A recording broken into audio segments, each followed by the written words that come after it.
ଅକ୍ଷୟ ମହାନ୍ତିଙ୍କ ବିଷୟରେ କହିବାକୁ ଗଲେ ବହୁତ କିଛି କହିବାକୁ ପଡ଼ିବ।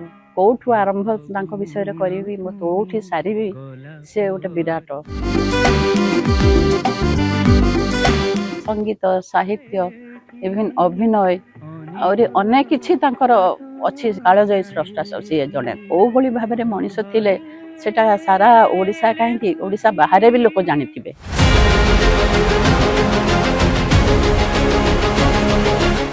ସେ ଜଣେ ଦାମ୍ଭିକ ପୁରୁଷ ଥିଲେ। ଆଜି ବି ତାଙ୍କ ଗୀତ ଏତେ ସୁପରହିଟ୍ କରିଛି, ଏବେ ବି ତାଙ୍କ ଗୀତ ଲୋକଙ୍କୁ ଭଲ ପାଉଛନ୍ତି। ଖୋକା ଭାଇ ତମ ପାଇଁ ଏଇ ଯୋଉ ଫିଲ୍ମଟା ହଉଛି, ଆଉ କେବଳ ତାଙ୍କରି ଗୀତକୁ ନେଇକିରି ସେଇଟା ତାଙ୍କ ପ୍ରତି ଗୋଟେ ବହୁତ ବଡ଼ ସମ୍ମାନ କୁହାଯାଇପାରେ। ଫିଲ୍ମ ତିଆରି ହେଇଛି, ନିଶ୍ଚୟ ଲୋକମାନେ ତାକୁ ଗ୍ରହଣ କରିବେ ବୋଲି ମୋର ଆଶା।